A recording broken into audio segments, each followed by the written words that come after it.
So welcome back to another video on the channel. Today we have yet again another student interview. I see that a lot of people are really enjoying these, which is great to see because I love doing them. Today we are joined with Andel Nicholas, and actually it's funny, in this student interview, recorded it like a few weeks ago at this point, he was at, I think, around 14.5K a month. However, I will pop a screenshot up on the screen here. He recently messaged me. He has now scaled to over 20,000 per month. He was like, dude, you need to update the student interview because now I've literally scaled to 20,000 a month. So here is the student interview with him where we go through how he scaled to 14,000, but really he is now using those same tactics, as I say, to scale to $20,000 per month with his agency.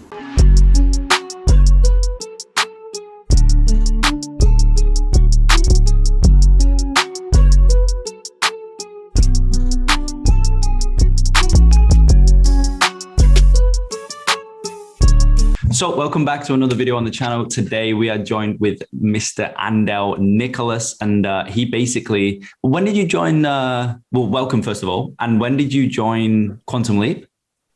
I joined last year in March, around the 14th of March, a little bit over a year now. I joined. Okay, got it. So literally in the space of a year, you've gone from, well, as we were saying before this, right? I said basically he's gone from 0 to 14,000 a month, but actually you mentioned you was 1,500 in debt, so it's like negative 1,500 to 14,000 a month, right? Yeah, correct. Like here, it's that 1,500 is worth like $10,000 here where I'm from.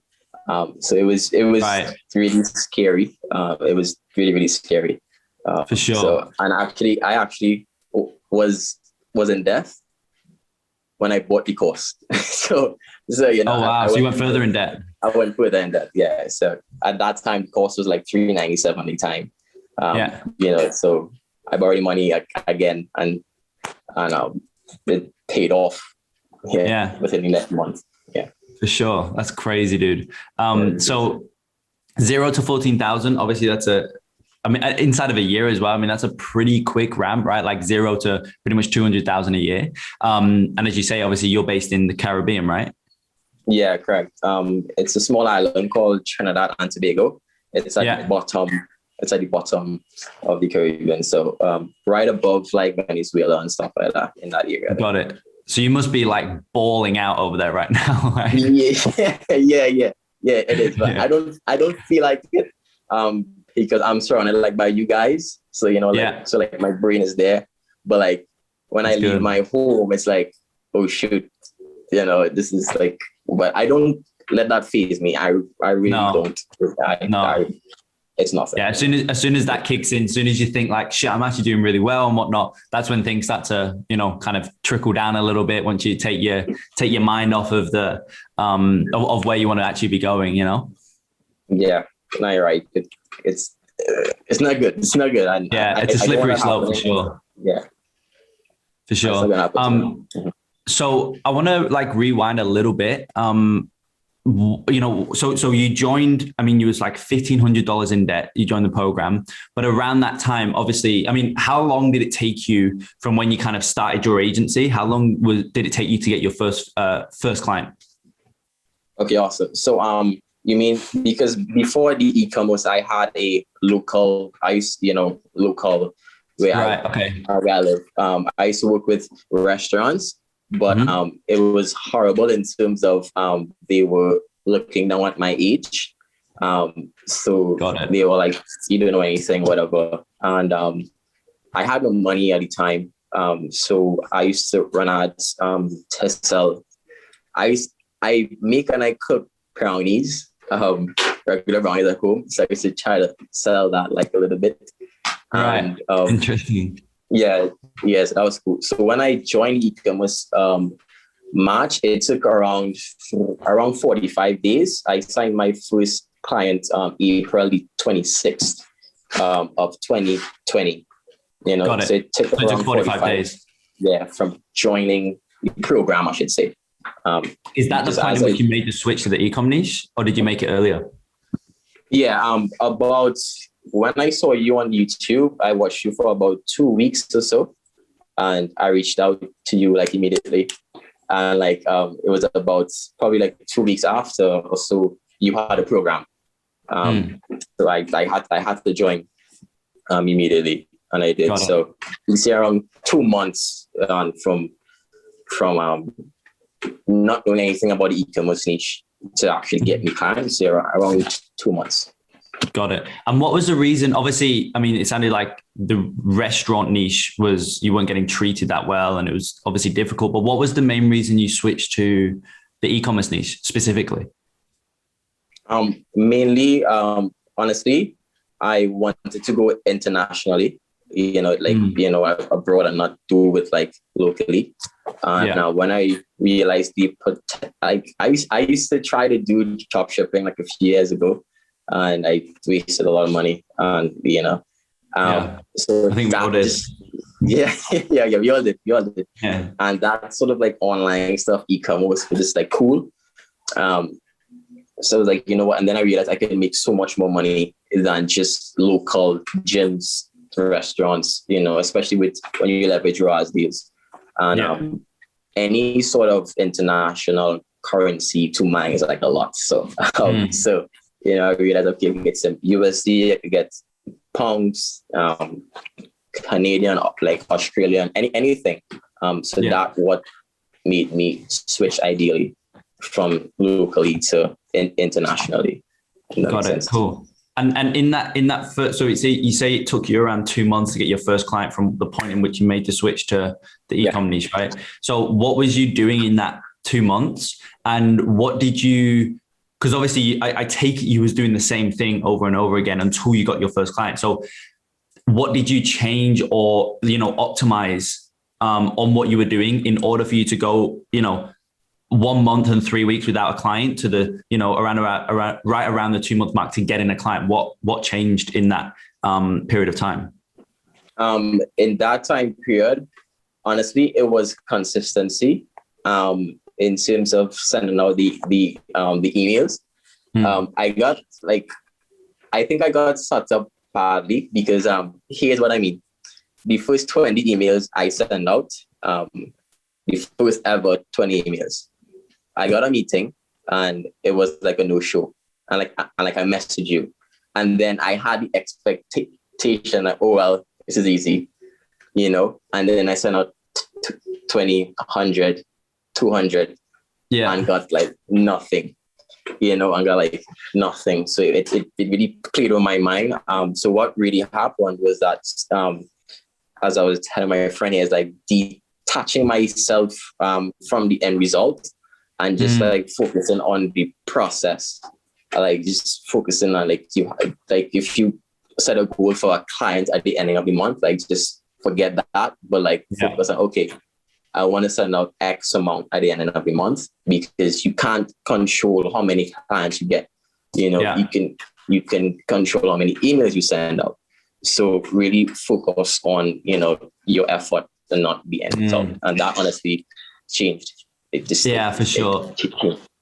It changes the way you look at things without a doubt, which inevitably, it's ironic because as soon as you forget about the outcome, the outcome starts to become far more aligned with what it is that you actually want. You actually start to achieve what you want more. I was literally thinking about this the other day, as you say, you're saying about focus on the emails you send out rather than the clients, but even just like in life or any type of business, just focus on inputs rather than outputs almost.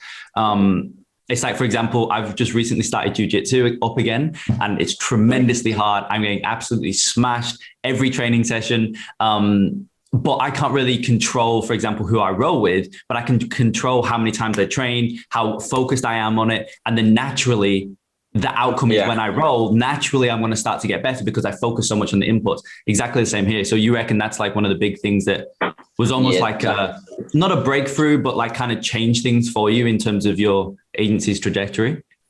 Yeah, it. And honestly, up until this point, it is the same thing. Sometimes I find myself, okay, I can get this, but then I sort of get like unmotivated, and then I need to take a step back. I'm like, okay, and focus on the process and what you can control, rather what you can't, and that helped me up until now. It still helps me. For sure. So I'm curious as well. So you obviously started out in the restaurant niche. then you transitioned, you said for 2 months from when you kind of didn't know anything about the e-com niche to signing your first client in the e-com niche. How did you go about servicing that client? Did you do it yourself? Did you have a media buyer? How did you service them to a level that they were, you were getting good results? Or did you even get good results for the first client?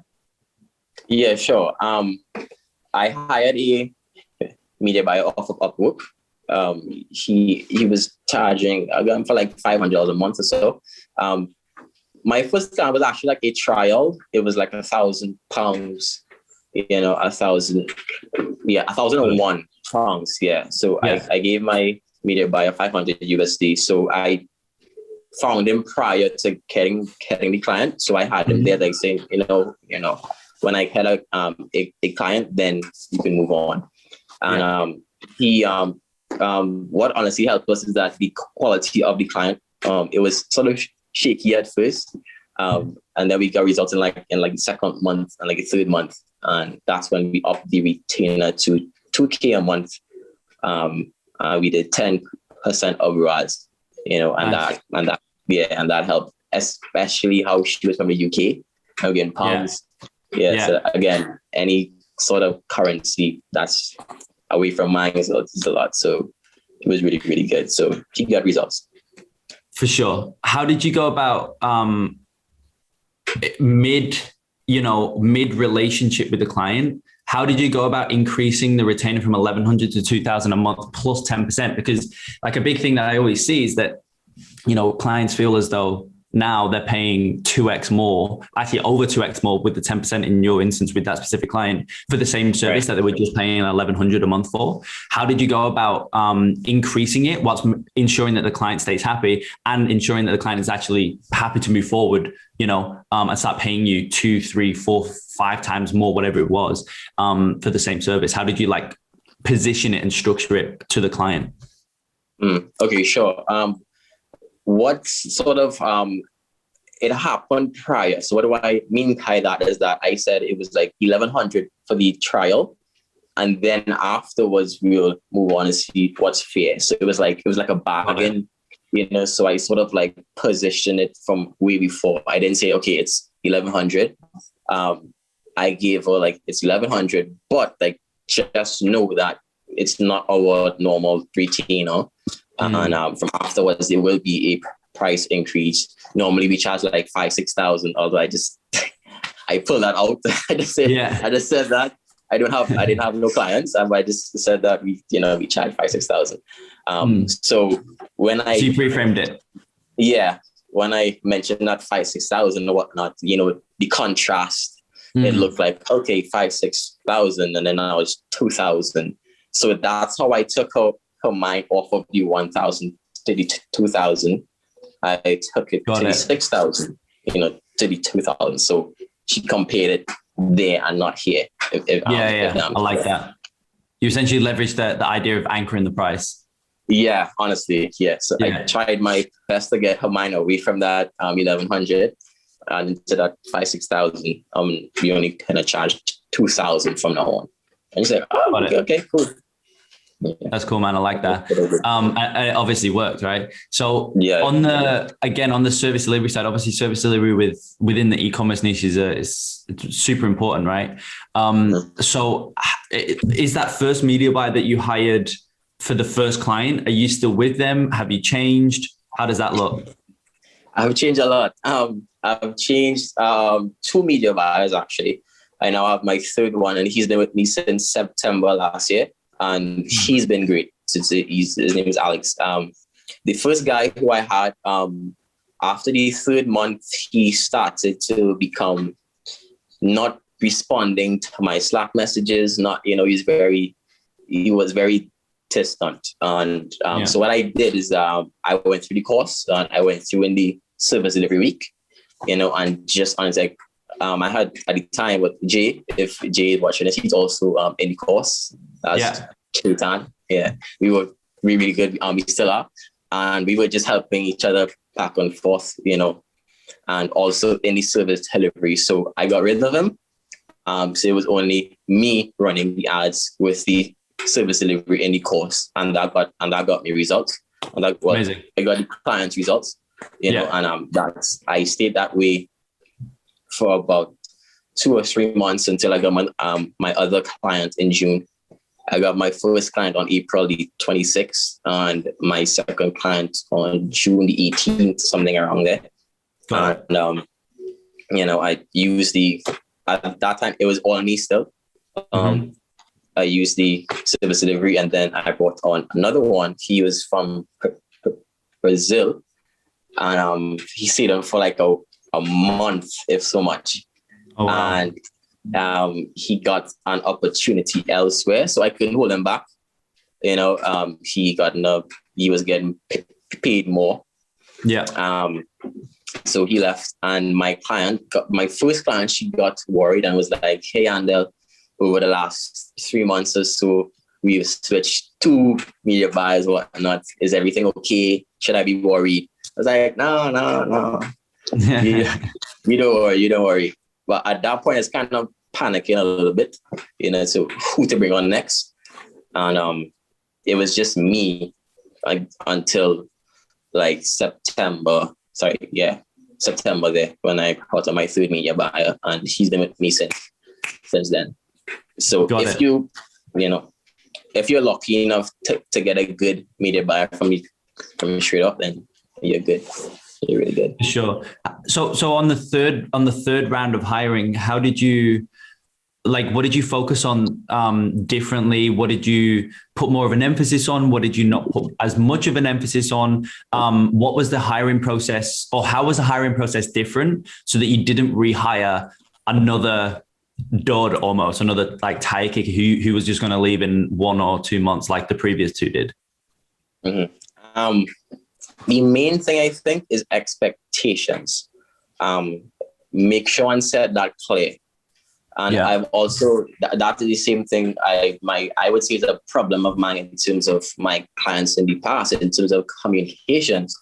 Like my first client, she left, although she was getting good results. You know, she left, and it was horrible. But setting expectations clear and not assuming that they know that they should do X, Y, and Z. So make sure, and especially in the onboarding call or whatnot with your media buyer, set expectations clear, whatnot, and let them agree that they're going to do all this. I know it sounds simple. It honestly is, but it's really effective and very important, especially communications with the client. So the only thing that changed, I tried Upwork, I tried Facebook groups and whatnot, but I got him from on Upwork. I got it from Upwork, but expectations is really, really clear. Were the previous two from Upwork as well? The previous two, they were. I didn't find any good, I think, from one of the Facebook groups. I didn't like, but Upwork worked for me. Got it. Cool, man. So how did you go about, I'm curious on the expectation side, because I think I completely agree that it's super important, from a client's perspective, from a team member perspective, if you, obviously, as you say, if you set the expectations clear, when they come on, now you're telling them to do X, Y, and Z. Well, if you've told them that X, Y, and Z is going to be a huge part of the job, they're not going to be surprised. They're going to be like, yeah, cool. It's just let's do it, because that's what they were expecting, right? But if you were selling them on A, B, C, now you're saying to do X, Y, Z, it's like, hang on a minute, what? You have to do this, I have to do that. Now I'm not comfortable. Even though it's the same thing at the end of the day, they'll be doing the same job or role or whatever it is.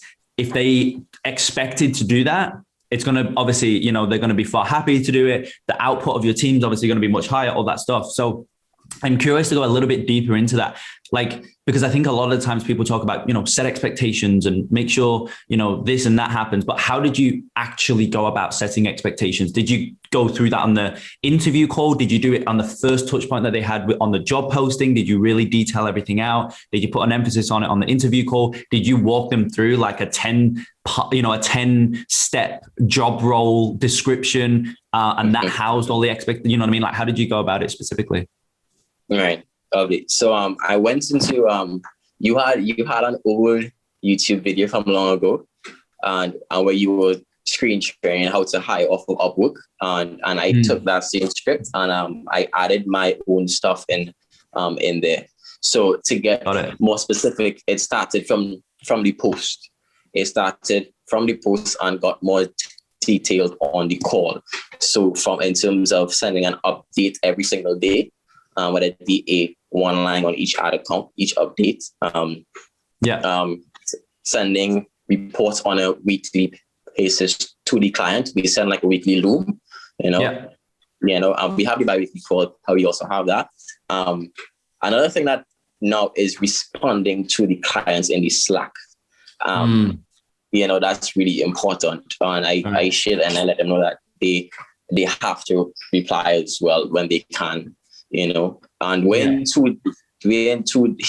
Alex is 7 hours ahead of me. He's in Greece. So kind of like when I'm asleep, he's up-ish, like in a way. So he will handle the communications most of the time. So that part is crucial because my second media buyer was like, I'm the ads guy, I'm the ads guy, I don't client communication. We don't do that. So, and I didn't bring that up. So that, okay, now I know what to do now. So it helped me in each media buyer for the third one. So that was another specific one. A fourth one, media buyer ads, Loom videos, was how we run ads. He needs to send me an update on what ads specifically in terms of the creatives and the copies, which ones are working. I write the copies, I write the copies because I like writing it. So he needs to let me know which type of copies and ads are exactly working and send me the information on that so I could then iterate on new ones for the specific campaign, whether it be on cold, media marketing, or sequential. That's how specific it gets. Got it. Cool. So, with, I suppose at that point you was, in the 2 to 3 months you was running that ad yourself, right? Yeah, correct. It started 4 months actually. 4 months. June, July, August. So yeah, around 4 months actually. Yeah. Got it. Wow, that's interesting. Time, So, how did you go about ramping in that period, right? Because obviously, did you bring on any more clients when you was running the ad yourself? No, and that was the problem. So it was like a bottleneck. I got my first client in April 26, June, and then I got my third and fourth client in the same week in November. So it was like 4 months period of like nothing. It was like nothing was happening. That's when I was running the ads myself. But that's kind of like where the compound effect just happened. I had 5 meetings in that week, in that week. And I closed 2 out of that 5, So that's when things happened. And I brought on a media buyer from, that was Alex. And, and that's when it happened. So I could focus more on outreach, and because I was doing everything. Everything. The outreach, the ads. Yeah. Yes. Yeah. So obviously, when you brought on your new media by Alex, right? Yeah, correct, Alex. Yeah. So is that what was the thing was kind of enabled you to then ramp to 14,000 a month, which is obviously what you're at now? Yeah, that was the main thing, and also I also hired a lead generator. Honestly, it got super tired. It was, I did it over and over. Had listening to Headspace or whatever, music, whatever. It's fine. So I hired a lead generator to find leads for me, and I wrote the first lines. For compliments. For the personalizations in my email or whatnot, I wrote that. But what broke that bottleneck is just having, if you want to ramp up, you really need a team, to be honest, who you could rely on, that starts with expectations as well. And that happened for me in the service delivery side point. It was hard at first to give off all the control. It was hard at first, so I was doing it from before.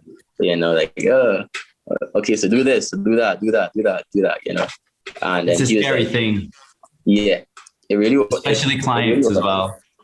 Yeah, and it happened from there, November going forward. It happened from there.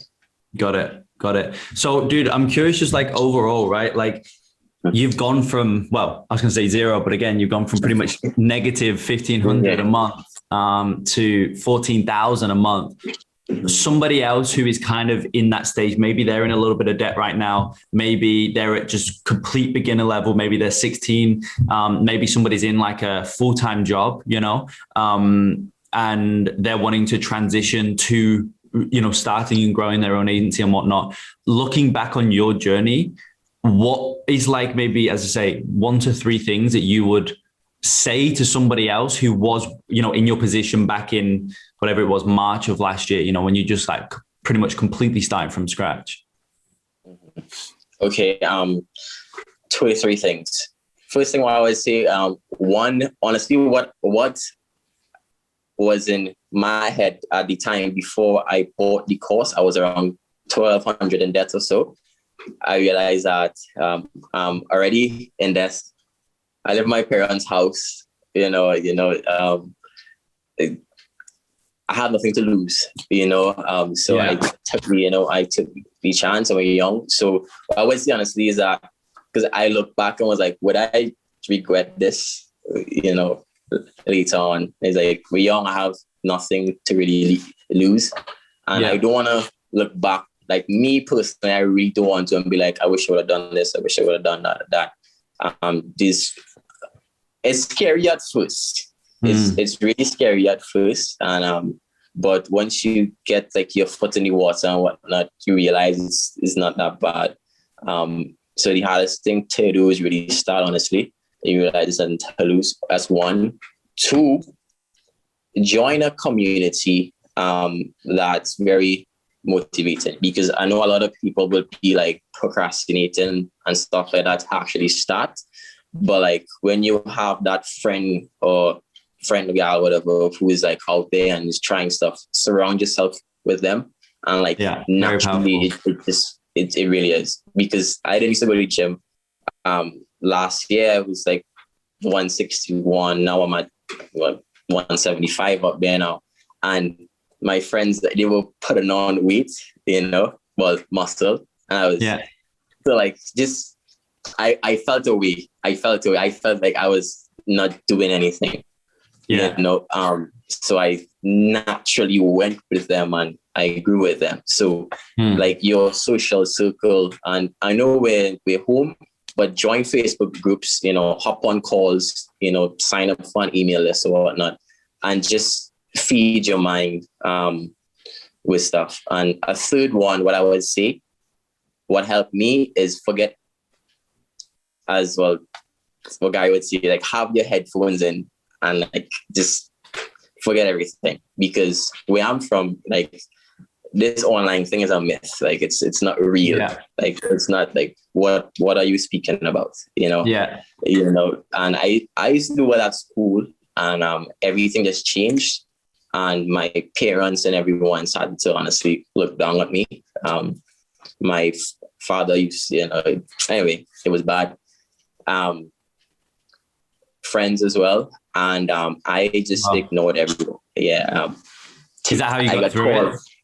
Is that like, obviously, I mean, when your parents, I never had that. So, it's very hard for me to understand how it would feel for your parents to, have a really negative view on what you're doing, almost telling you to stop doing what you're doing, to do this other thing over here. Don't do that, do this. I can't even probably really begin to imagine how that would actually feel. I can assume, but it's never like the real thing. So is that how you kind of just push through that and set it aside? You said your friends as well, like almost everybody around you was telling you to do this thing over here and you were trying to go over here. How did you keep going in that direction? Was it just like you say, just put your headphones in, block everything out and just focus? Or was it, yeah, like I'm just curious, how did you deal with that? Yeah, it was, a part of it was an ego thing in terms of I'm gonna prove everybody wrong, like that kind of way, especially my parents. It was, it was a kind of prove it to you, and my teachers as well. Yeah, and like my teachers, I remember they called me in the office, having a meeting, and one of them said like, "What if the internet shuts down?" that what she said, and at that time it was just like a theory, like just me just spitting out nonsense. I didn't have no results, nothing. My parents and them, they say, "Sure you want to go and look for a job? You sure you don't want?" My mom, she tried, but my father was, the other one, just was not having it, and that motivated me, and I completely, it was really tears, crying and stuff like that. So it was horrible, and I like locked off the world, honestly. And like what happened is that after a while, it's like the world comes to you. Like it happened. It just happened, and it was cool to see. It was really, really cool to see. Just that point in time, have your headphones in, you have a hoodie on, slip it over, and just to the work, and it just happens. Like life just changed like that. Like if you're in your agency for like 6 months now without a client, and then just the next month it just happens, Yeah, and that's amazing. And that happened, and it was like, and looking back over the years, like, wow, it's like, wow, it's really cool. It's really cool. That's honestly amazing, dude. Like, it's just, I one of the things that I always say is I think people watch videos of this nature, watch my videos, watch interviews, whatever it may be, and they just always think that it's like this thing over there. It's like, this thing over there. Like it's not reality. That's just these people who got super, super lucky or whatever it may be. But I think I don't think there's anybody who really proves that point more than you, in terms of like, it's real and it can genuinely have a ridiculous impact on your life, change the entire trajectory of your life if you stick to something for a long period of time and you take consistent, disciplined action on whatever that one thing is. Like you're like I said, I don't think there's anybody who's more living proof than you. You're $1,500 in debt, had everybody around you telling you like, don't do that, don't do this. The internet's going to shut down. That's the most ridiculous thing I've ever heard. But internet's going to shut down. Whatever else they were saying, your mum and your dad was telling you don't do it and whatnot, and you just went the complete opposite way. I think, to me, that's honestly amazing. Yeah, it really was. And one thing I would say, that made me, I reached out to a restaurant owner a time, that was way back, and I had a meeting with him, and he looked down at my ring, it's my school ring, and then she was like, "Oh, you went to Fatima?" That was my school. And then he was like, how long have you finished? I'm like, should I answer this guy? And I'm like, 4 months ago. And he's like, "Oh, you are a baby." You are a baby. And that just changed the conversation. And I was like, you know what? I wish you and your wife the best. And I left. I went downstairs in the bathroom, because that when I had the desk, and I was just hearing, it was horrible because I was having like some meetings with the restaurants, was not heading through. And every time I go home, it's like, you get through? And it's like, nope. And it's like, and I cry, because like, I didn't want to go home. To go home. Oh, so it was bad. It was bad. And it was bad. But that's insane, dude. That's honestly insane. So that's what I'm curious. Like in those times, was it like you just shut out the world and just like I was saying before, just, put your headphones on and just kept going despite what you was hearing around you? Is that really the main way you got through the motivation of wanting to prove them wrong as well? Kind of turning that I can't really even describe the feeling, but turning that into motivation more so than letting it, take it or have a negative effect on you. Yeah, it was that one. I was two. I was getting sick and tired of seeing in my YouTube feeds all these success stories, and it was like it was that ego side of things. Like I could do that too. Like I could do that too. And just seeing it and seeing 14-year-old, 16-year-old, and it's like what, And I look back, I'm like, okay, I did all this, and it just had to happen. And like with the end goal in terms of like life, this wasn't supposed to happen. I was actually supposed to be an engineer, looking to go and study engineering. And I saw a movie, can't remember the name, but it was a pilot. He had a day off. He went to the movies with his family, his wife, and he got a phone call and was like, he has to come to work. And he has to leave there. And he left the wife and the child there. And they were sad. And I'm like, I don't want that to happen for me, and my future family. So that freedom was really important. And I saw that, making money online, trying. That's how it started. It was like it has to happen. It really has to happen. So that's amazing, dude. Yeah. And I want to travel as well. I want to travel. So yeah. Yeah. I want to travel. Well, maybe not at the moment, but yeah, I'm the same. I'm the same. For sure. I definitely want to go explore some more places. But dude, that was honestly very, very insightful. I think a lot of people watching this right now will be able to pull heavily from that. I think there's a lot of people who are in similar positions. Maybe they're in college, maybe they're in school, maybe they're in a job. The parents are saying to do, because obviously the community is a lot younger at least.